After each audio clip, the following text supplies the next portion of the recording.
راجوری مز آز PDP طرف گلبات پروگرام سنز کرنا آمت یت مز پارٹی صدر محبوبہ مفتی تو دویمو لیڈرو علاوہ مقامی نوجوانوں تو لوکو شرکت کر رات موقع پر یت نوجوانوں تو لوکو طرف کئی مسئلہ وتلاؤن آئی تت محبوبہ مفتی ونمت موجودہ صورت حالس دوران یہ عام لوک دم پھٹ سپدمت تت نوجوان طبقہ ذہنی کوفتک شکار سپدمت تو یہ وجہ PDP طرف یہ پروگرام شروع کرنا آمت یت زن عام لوکن تو نوجوان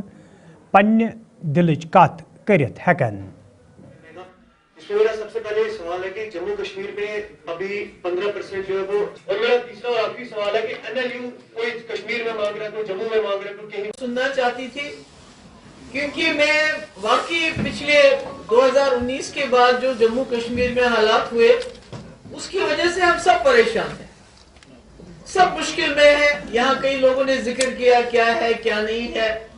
اور خاص کر جو راجوری پونچھ کا علاقہ ہے یہ پچھڑا ہوا علاقہ ہے، یہاں لوگ پہاڑوں جنگلوں میں دور دراز رہتے ہیں، ان کی مشکلات زیادہ ہیں۔ تو آج آپ سب کا سننے کے بعد مجھے احساس یہ ہوا کہ یہاں تو 2-3 چیزیں تو PDP کے وقت میں ہوئی تھی، مگر اس کے بعد وہ سلسلہ رک گیا کیونکہ مفتی صاحب کو وہ موقع نہیں ملا کہ اس کو آگے چلا سکتے تھے، ہمارے وقت میں بھی زیادہ ٹائم نہیں ملا، حالات خراب ہو گئے۔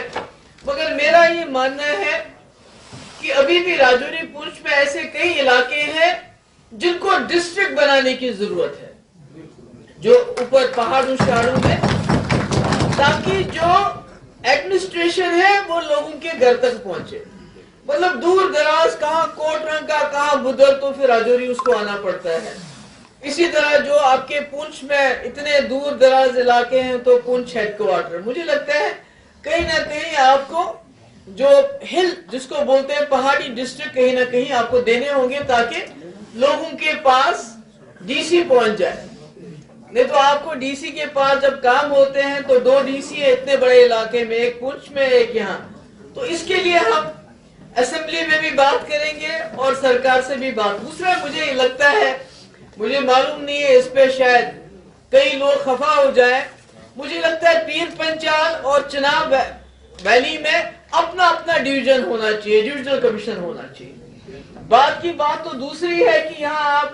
کوئی چھوٹی سی ہل ڈیولپمنٹ بنائیں، وہ کب بنائیں گے، مگر تب تک یہاں ڈویژنل کمشنر بیٹھنا چاہیے تاکہ آپ کو ہر بات کے لیے جموں نہ جانا پڑے، سری نگر نہ جانا پڑے۔ تو یہ لوگوں کی جو ہے مجھے لگتا ہے اس سے آپ کی جو دقتیں ہیں وہ کسی حد تک دور ہو سکتی ہے۔ یہ جو ہمارے فارسٹ ایکٹ ہے اس کو لاگو نہیں کیا جا رہا ہے، اس کو تو لاگو کیا پر اس کو امپلیمنٹ نہیں کیا جا رہا ہے، جو بہت بری بات ہے کہ ہمارے لوگ جو جنگلوں میں رہتے ہیں بھیڑ بکریاں لے کے، جب آپ تار باندھو گے ان کو گھاس چرائی کا حق نہیں دو گے، ان کو زمین کا حق نہیں دو گے تو پھر فارسٹ ایکٹ کہاں سے ہو گیا؟ ہم نے بل لایا تھا، ہم دوبارہ اس کو لائیں گے تاکہ جو ہمارے خاص کر شیڈول ٹرائب کے لوگ ہیں اس سے وابستہ ہیں، جو 5, 10, 15 مرلے پہ اپنا چھوٹا سا گھر بناتے ہیں تو جا کے بلڈوزر جا کے توڑتے ہیں، ہم کوشش کریں گے کہ اس بار ہمارا بل ضرور پاس ہو جائے، وہ رکے نہ کہیں۔ ریزرویشن ہی نہیں ہے، باہر کے لوگ آتے ہیں وہ زیادہ کمپیٹ کر پاتے ہیں، ان کو ملتا ہے، اور جہاں ہمارے بچے کمپیٹ کرتے ہیں جیسے شری ماتا ویشنو دیوی تو اس کو کالج کو ہی بند کر دیا کیونکہ ہمارے بچے وہاں نیٹ کے ذریعے آ گئے۔ تو اس لیے اس وقت ہم ایک مشکل حالات میں گزر رہے ہیں، مگر یہ حال بھی نہیں رہے گا، یہ بھی گزر جائے گا، مگر اس وقت ہمیں ایک دوسرے کے ساتھ بات کرنے کی ضرورت ہے، ایک دوسرے کی مشکلات